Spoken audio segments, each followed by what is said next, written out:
2030 में Bharat Khajuraho literature festival में भाग लेकर प्रसन्नता है। कोरोना की इन चुनौतियों के बीच भी मिलकर हम आस्था की, भविष्य की उम्मीद भरी बातें भारत के बारे में करें और जैसा स्वामी विवेकानंद ने सपना देखा कि आने वाली सदी भारत की हो, उसके बारे में हम विचार करें। इससे और उल्लेखनीय पहल कोई और नहीं हो सकती। इस प्रयास के लिए बहुत साधुवाद, आयोजकों को बधाई। इसमें वे लोग आमंत्रित हैं जिन्हें बड़े ध्यान से मैं सुनता हूं, पढ़ता हूं और जिनसे सीखता भी हूं।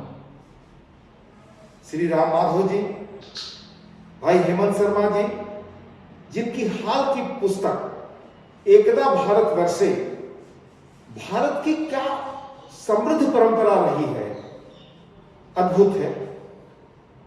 अयोध्या और उनके लेखन के अलावा भाई राहुल देव जी, जिनके विचारों से, लेखन से,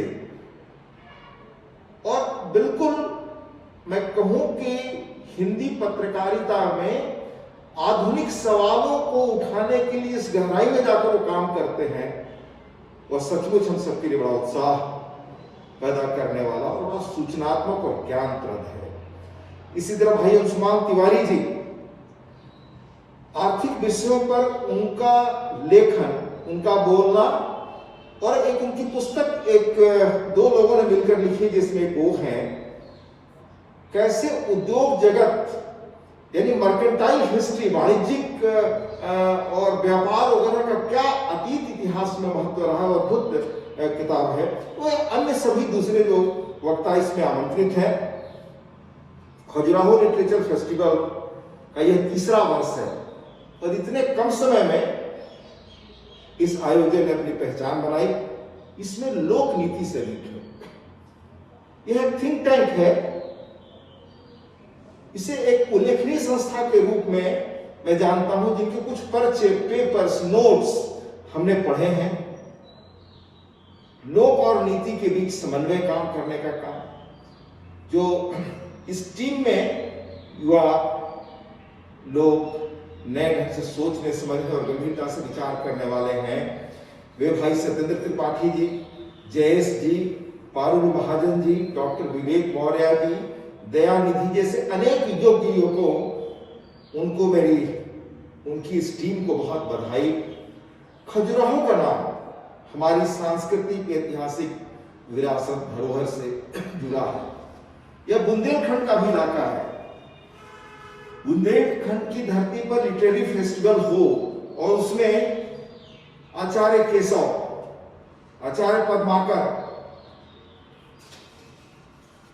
दद्दा, राष्ट्रकवि मैथिली गुप्त, जो हमारे राज्यसभा में रहे, और मैं अपने राज्यसभा के वरिष्ठ सदस्यों से सुनता हूं उनके बारे में, उनके अनुभव जो पढ़ा है, कविताओं के माध्यम से अपनी बात इतनी सशक्तता से वो कहते थे जिसको आज भी लोग स्मरण करते हैं। सिया राम गुप्त जी, डॉक्टर केदारनाथ अग्रवाल जी, और इतिहास की तो ये धरती ही रही है। झांसी की रानी और सुनता की लड़ाई के अनेक दिग्गज, उन सबको मैं प्रणाम करता हूं इस अवसर पे। हमारे समय के विशिष्ट इतिहासकार युवा हरारी को इन दिनों फिर मैं पढ़ रहा था, उनके और नोबेल पुरस्कार विजेता काहनमैन के बीच हाल में बातचीत हुई। ये दोनों हमारे समय के विशिष्ट थिंकर्स हैं। युवाल कहते हैं कि इतिहास अतीत का अध्ययन नहीं है, बल्कि वर्तमान और भविष्य का भी। दूसरे लोगों ने भी कहा है। पर आज जो चुनौतियां हैं कोविड की अंतर्राष्ट्रीय, उस संदर्भ में वह बहुत साफ तरीके से कहते हैं कि भविष्य के क्या परिणाम होंगे, वे हमारे आज के डिसीजन, हमारे कामकाज, हमारे आपस के कोऑपरेशन, हमारे आज के एक्शंस, हम किस तरह से इन कदमों को रिस्पॉन्ड करते हैं, इस पर निर्भर करेगा। वो अंतर्राष्ट्रीय फल पर बात करते हैं, देश में भी उनकी, भारत के संदर्भ में भी बातें उतनी ही प्रासंगिक हैं। वह एक बड़ी महत्वपूर्ण बात कहते हैं कि आज दुनिया की नियति जुड़ गई है। सिर्फ वही नहीं कहते, इसके पहले स्टीफन हॉकिंग, जो हमारे समय के बड़े साइंटिस्ट हुए, जिनकी अंतिम पुस्तक रही बड़े सवालों के उत्तर, उसमें भी वो कहते हैं कि दुनिया की नियति एक, और 4-5 बड़े सवाल हैं जिन पर हम सबको मिलकर के ढूंढना होगा रास्ता, विकल्प, कि हमारा भविष्य कैसा होगा। बहरहाल मैं युवाल हरारी के ही एक दूसरे लेख का उल्लेख करना चाहूंगा, the world after corona virus, जो 2020 में उन्होंने लिखा, उसका मैं कोट करना चाहूंगा। अंततः यह तूफान गुजरेगा, मानवता बचेगी, हम में से अधिसंख्य जीवित रहेंगे और हम एक नई दुनिया व्यवस्था में रहेंगे। तो हम कगार पर हैं नई दुनिया के, बल्कि प्रवेश कर चुके हैं उसमें। उनकी किताब कुछ ही वर्षों पहले आई थी, बहुत महत्वपूर्ण और चर्चित हुई थी, 21st Lessons for 21st Century। मैंने उनका नाम विशेष तौर पर लिया क्योंकि उन्होंने टेक्नोलॉजी से लेकर और भारत की स्पिरिचुअलिज्म में जिनकी गहराई से पकड़ है, उस संदर्भ में उन्होंने काम किया है। तो उनकी दृष्टि से दुनिया किधर जा रही है और भारत किधर जा रहा है, इस पर मैं उल्लेख करना चाहता हूं। हम और हमारी पीढ़ी जिस परिवेश और माहौल से निकले वो बिल्कुल भिन्न थी। अपनी सुविधा के लिए, अपनी समझ के लिए मैं कहता हूं कि वो एक तरह से वैचारिक राजनीति का लगभग खत्म होता दौर था। और यह वैचारिक राजनीति इतिहास में जाए तो फ्रांस की क्रांति से शुरू होती है। तो 500-600 वर्षों का जो इतिहास रहा 14वीं शताब्दी के बाद, रूस, चीन से लेकर और महात्मा गांधी तक, जो 500-600 वर्षों का आइडियोलॉजी का दौर रहा, पूंजीवाद, साम्यवाद, समाजवाद, मिश्रित अर्थव्यवस्था, अराजकतावाद, इन सब का दौर हमने देखा। कौन बेहतर था, किसकी क्या खूबियां थी, इस पर मैं नहीं जा रहा। हमने इतिहास का वो दौर देखा, पर मैं खुद के अपने अनुभव से, अपने जीवन में जो हमने पाया कि 91 ऑनवर्ड्स भारत में खासतौर, दुनिया में कुछ 2-1 दशक पहले से बड़ी तेजी से चीजें बदली, और उनको बदला किसने? टेक्नोलॉजी ने, जिन्हें बड़े संक्षेप में एलपीजी कहा जाता था, उदारीकरण, निजीकरण और वैश्वीकरण। उसी वक्त मैंने एक पुस्तक पढ़ी थी, इकोनॉमिस्ट मैगजीन की महिला पत्रकार ने लिखी, Francis Cairncross, the death of distance. उससे पहले मैं जब धर्मियों में मुंबई में नया पत्रकार बनकर गया था, लगभग गांव से ही, तो एल्विन टॉफलर की पुस्तक आई थी, द फ्यूचर सॉ। उनकी अन्य पुस्तकें भी उस सीरीज में आई, जिसमें उन्होंने कहा था कि दुनिया आने वाले दशकों में किस तेजी से बदल जाने वाली है, पर तब यकीन नहीं होता था, तब हमने खुद उसको जिया नहीं था। जो अज्ञे जी कहते हैं कि भोगा हुआ तथ्य, यानी जीवन में जो खुद के एहसास और अनुभव से हम गुजरे, तो लगा कि दुनिया बदल कितनी गई। आज जब मैं सोचता हूं कि हमारी टेक्नोलॉजी ने हमारे आसपास की दुनिया पिछले 10-20 वर्षों में कितनी बदल दी है, मोबाइल, इंटरनेट, दूरियों का खत्म हो जाना। मैं गांव से आता हूं, गांव से शहर आने में नदी पार करके 2-2 दिन लगते थे, 1-1 दिन लगते थे छोटे शहर पहुंचने में।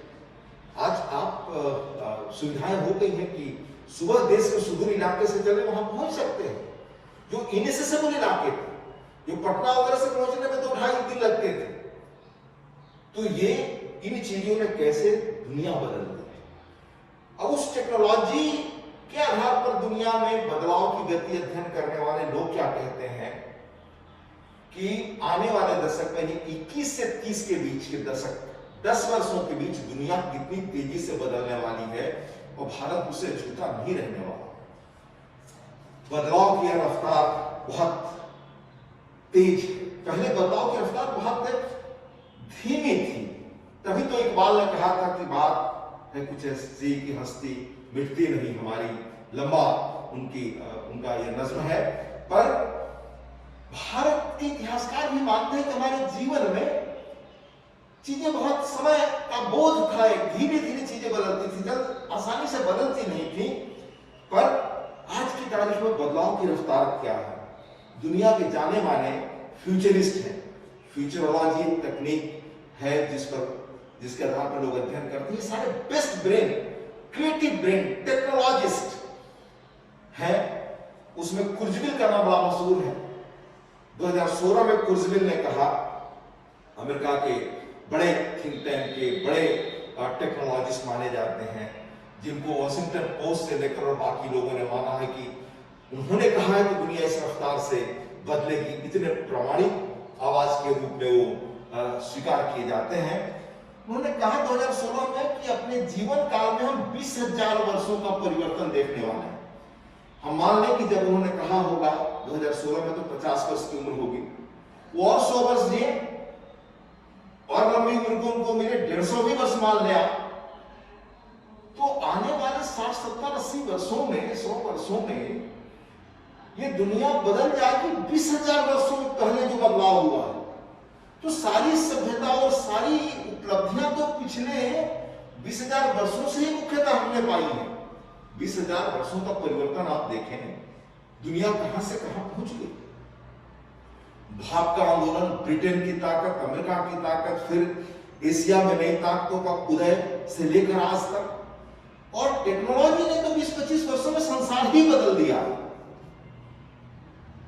तो कुर्जविल कहते हैं, जो जाने वाले फ्यूचरिस्ट हैं, कि आने वाले 50-60 वर्षों में या 100 वर्षों में अनुमान आप कर लें कि दुनिया उस रफ्तार से बदल जाएगी जो 20,000 पहले जितनी नहीं बदली हो उतनी एक साथ बदल जाएगी।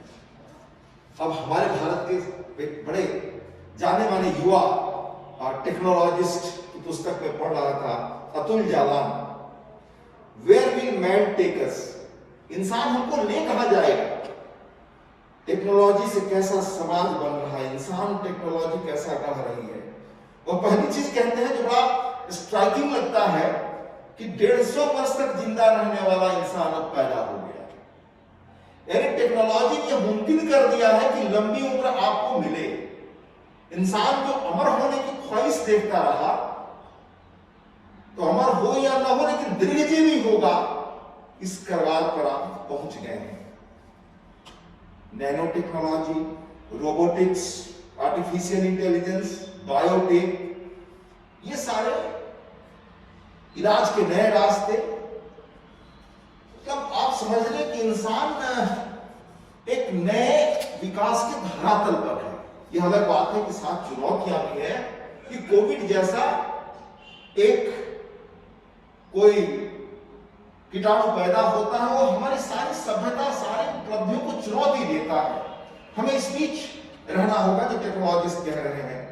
अभी गूगल के एक सीनियर एग्जीक्यूटिव को मैं सुन रहा था कि आर्टिफिशियल इंटेलिजेंस ने इलाज कितना क्रांतिकारी परिवर्तन इलाज में किया है, चिकित्सा में। Cardiovascular events can be predicted by an eye scan. Doctors can get a clear view of what is going on inside the body of a patient from an eye scan using artificial intelligence. Artificial intelligence से आंख देखकर आपके heart में problem है या future में क्या problem होने वाली है, ये सब पता करने की स्थिति तक इंसान पहुंच रहा है। और भारत के संदर्भ में बड़ी उल्लेखनीय पुस्तक, और खास तौर से जो हमारी बातचीत का मूल विषय है, आधार है कि आने वाले दशक में, भारत 2030 में, तो 21 से 30 में भारत दुनिया के बरक्स कैसा होगा।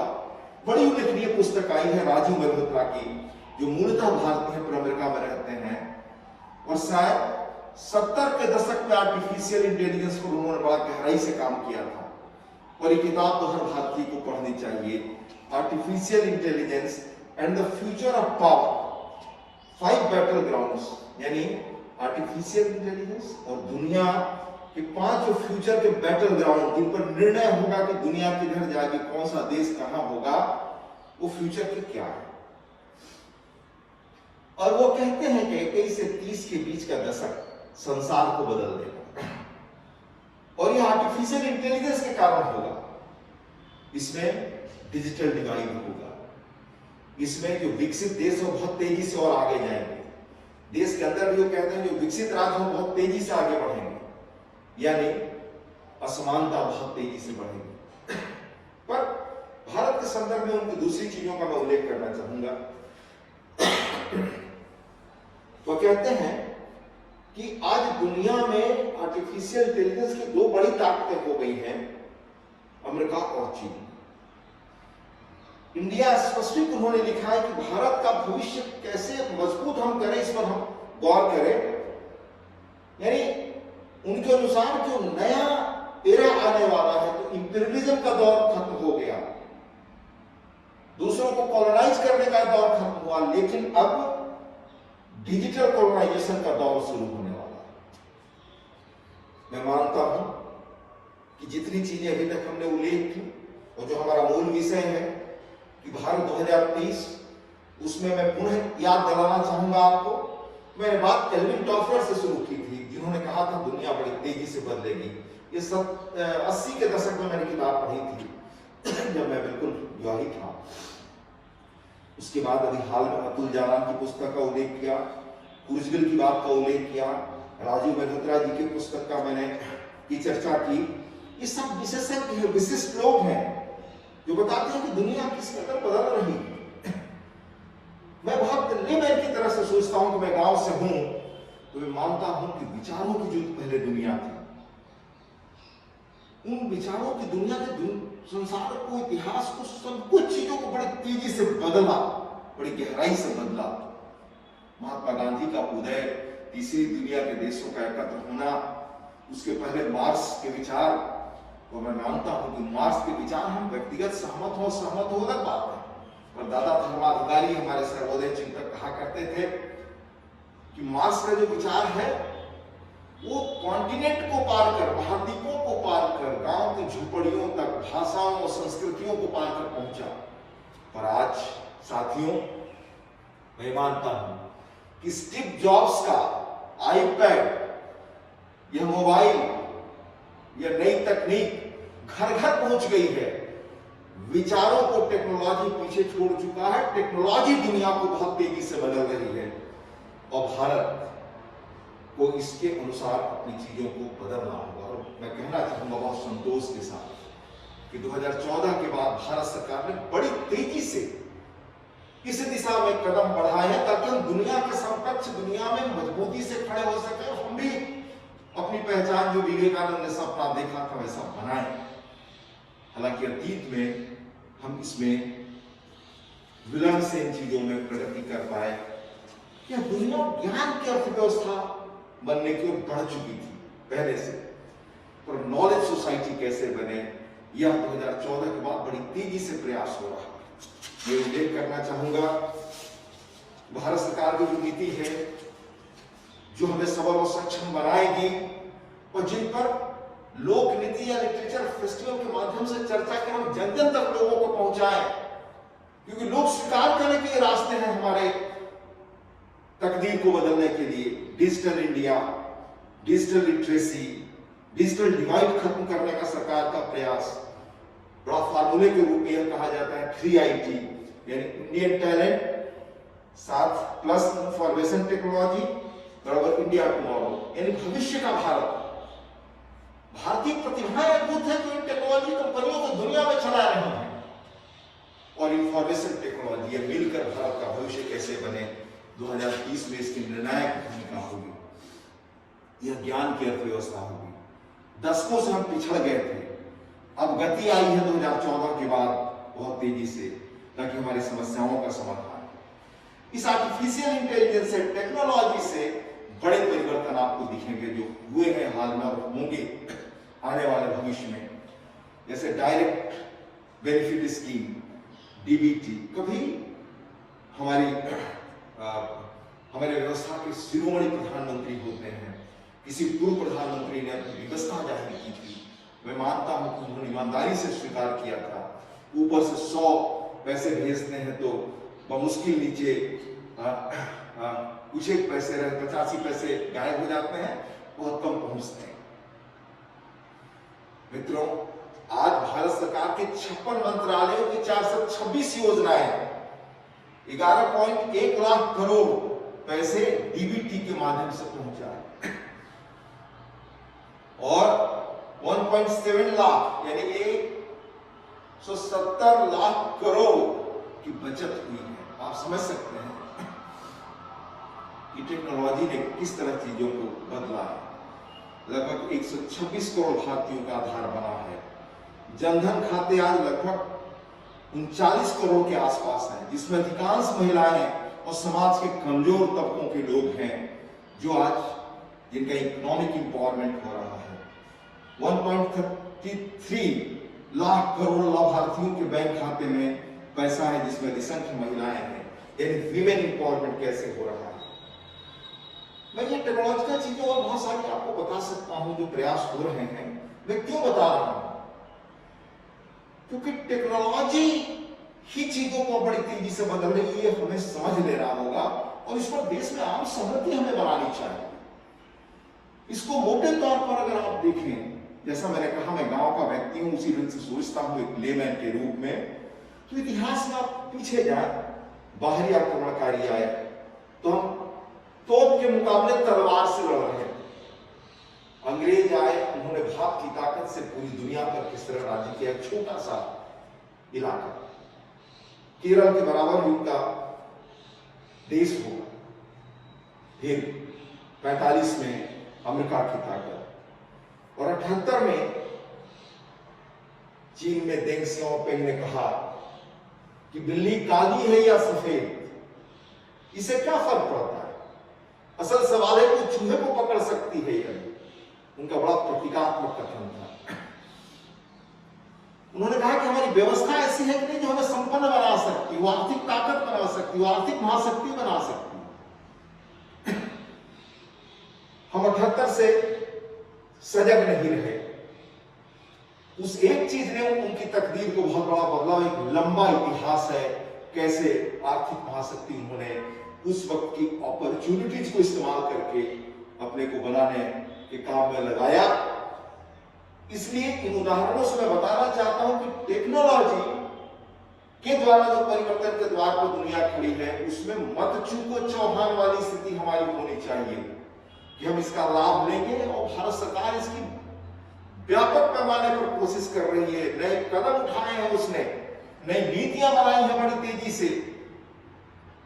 उन पर कैसे हमारा एक सकारात्मक मानस बने की तेजी से मिलकर के आगे बढ़ सके, साथ चले सरकार के कार्यक्रमों को नीचे तक ले जाएं, तो शायद बड़ी तेजी से हम अपनी और जगह बनाएंगे। आत्मनिर्भर भारत बिना इकोनॉमिक पावर बने आप कुछ हो नहीं सकते। वही प्रयास आदरणीय प्रधानमंत्री जी ने पहल की है। नई एजुकेशन पॉलिसी बहुत विलंब से आई पर अभी आई है। इसको तो कब का आ जाना चाहिए था, आज से 30-40 वर्ष पहले। हमारी प्रतिभाएं दुनिया में जाकर काम कर रही है, दुनिया को बदल रही है। भारत में हम कैसे उनको और बेहतर बनाते, क्योंकि आने वाला समय ज्ञान का संसार है, नॉलेज सोसाइटी है। बहरहाल नई एजुकेशन पॉलिसी भी आ गई है। इकोनॉमिक पावर हम कैसे बने, मैन्युफैक्चरिंग में कैसे ताकत बने, ये सारे कदम उठे हैं हाल में। अब मैं आपसे यह बताना चाहूंगा कि आर्टिफिशियल इंटेलिजेंस के एरा में वर्कफोर्स बदल जाए, काम काज करने का तौर तरीका, पुरानी जो हमारी कार्य संस्कृति रही वो नहीं रहेगी। एक्सपर्ट्स कहते हैं कि बड़ी तेजी से बदलाव होगा, तो उसके अनुसार स्किल हो। तो स्किल इंडिया प्रोग्राम है, स्टार्टअप्स का है। प्रधानमंत्री जी ने इंफ्रास्ट्रक्चर का बड़े पैमाने पर काम आगे बढ़ाया है। कभी अटल जी के जमाने में जो गोल्डन कोलेट्रल देश के सारे बड़े सड़कों को जोड़ने की योजना बनी, तो इंफ्रास्ट्रक्चर की दृष्टि से बड़ा प्रयास चल रहा है देश में, पूरे देश को एक सूत्र में बांधने का। चाहे आप नॉर्थ ईस्ट चले जाएं, ऊपर आप कश्मीर तक जाएं, अब कश्मीर में ऊपर से लेकर आप नीचे कन्याकुमारी तक ट्रेन से यात्रा करें। इस तरह देश में इंफ्रास्ट्रक्चर पर रेलवे, वायुयान, सड़क, जलपोत यानी समुद्र में किस तरह से हम अपना विकास कर सके, सब पर बड़ी तेजी से एक साथ प्रयास हुआ है। नॉर्थ ईस्ट में तो जो बड़ा बदलाव हुआ है उसकी कल्पना आप वहां जाकर कर सकते हैं। ये सारी चीजें हो रही हैं, पर इन चीजों के साथ ही हमें हमारी जो ताकत है भारत की, वो स्पिरिचुअल ताकत है। युval हरारी जो बेस्ट थिंकर्स आज दुनिया में माने जाते हैं उनमें से एक है, वो भारत की विपश्यना के बारे में वो कहते हैं, वो रोज करते हैं कि भाई हम धरती पर आए हैं, अपनी पुस्तक के अंतिम अध्याय में वो कहते हैं हमें से हर एक खास नियति लेकर पैदा हुआ, लेकिन हम हर एक दूसरे से कनेक्टेड है, पूरी दुनिया कनेक्टेड है। भारत ने कहा था विश्व कुटुंब है, हमने दुनिया को एक माना, हमारी यह संस्कृति है। राजू मल्होत्रा आर्टिफिशियल इंटेलिजेंस जिनकी किताब का मैंने उल्लेख किया, वो मानते हैं कि वो समय आ गया है जब विज्ञान और तकनीक ने इतनी प्रगति की है कि मैटर वर्सेस कॉन्शसनेस के बीच का यह जो एक किस्म से मुद्दा है, ये तय होने की ओर दुनिया बढ़ रही है। तो कॉन्शसनेस के बारे में भारत की जो ऋषियों मुनियों सनातन परंपरा ने हमारे जो काम किया है, जो समृद्ध साहित्य है हमारा, संस्कृत में जो समृद्ध साहित्य है, वो दुनिया में कहीं और नहीं मिलेगा। ये हमारी ताकत है, ये सॉफ्ट पावर है। इन सब की ओर सरकार ने बढ़ाने का मौका, अवसर दिया है देश को। इसलिए टेक्नोलॉजी का बड़े पैमाने पर इस्तेमाल हेल्थ केयर में, एग्रीकल्चर में, मैन्युफैक्चरिंग में, एजुकेशन में बड़े पैमाने पर देश में हो रहा है। इसके साथ ही हमारे लिए चुनौती है कि हम इन चीजों में जो नई टेक्नोलॉजी आ रही है उसके लिए रेगुलेटरी कानून अच्छी तरह बन सके, चेक और बैलेंस रहे, इसके लिए कानून बनाना, संस्थाओं का काम करना।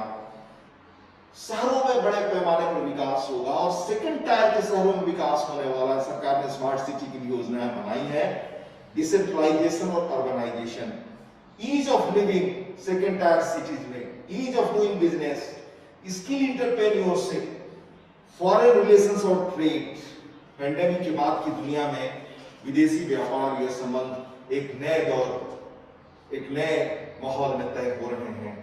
ये सारी चीजें हैं, हमारे लिए चुनौतियां भी हैं आने वाले वर्षों में, जैसे आय की विषमता, इनकम इनइक्वालिटी बहुत तेजी से बढ़ रही। कुछ लोग ही समृद्ध न हो, देश में समृद्धि अन्य इलाकों में जाए।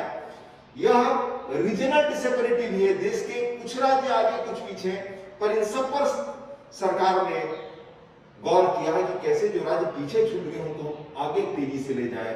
उसी में नॉर्थ ईस्ट, उसी में ईस्ट के राज्यों को आप देखेंगे बड़े पैमाने पर सरकार ने योजनाएं उनके लिए आरंभ की हैं। आर्टिफिशियल इंटेलिजेंस से बड़े पैमाने पर ऑटोमेशन होने वाला है, अनएम्प्लॉयमेंट बढ़ने वाली संभावना लोग बताते हैं, एक्सपर्ट्स, पर उतने ही रोजगार के भी अवसर बताते हैं कि उसमें दूसरे अवसर पैदा होंगे। तो आज ही से समझ करके जो पुराने हमारे कामकाज हैं जो प्रभावित होंगे नई टेक्नोलॉजी से, तो हम स्विच ओवर करें उन लोगों को ट्रेंड करके। यह काम सरकार भी कर रही है, लोग और सचेत हों। जैसे आप देखें अब इलेक्ट्रिक व्हीकल का जमाना आएगा तो पुराने ऑटोमोबाइल इंडस्ट्री प्रभावित होगी, तो उनके वर्कर्स अपने को रिट्रेंड, रीस्किल करके कैसे इसमें जाए। ये सारे काम बड़े पैमाने पर बढ़ने लगे। क्लाइमेट चेंज का इश्यू, सोशल सिक्योरिटी का इश्यू, ये सब होगा। और आने वाले वर्षों में जैसा मैंने बताया डिफेंस में बड़ा इश्यू है, मतलब युद्ध मैदान पर नहीं होने वाले साइबर अटैक्स की लोग बात करते हैं। Economic, trade terms, currency, resources, geopolitical alignments नए होंगे। नया जो संघर्ष का दुनिया में क्षेत्र होगा वो ये होंगे। हमारे खुद के भारत में हमें पानी पर, जिसमें सरकार ने पिछले कुछ वर्षों से काफी प्रयास किया, अलग मंत्रालय बनाकर प्रयास किया है।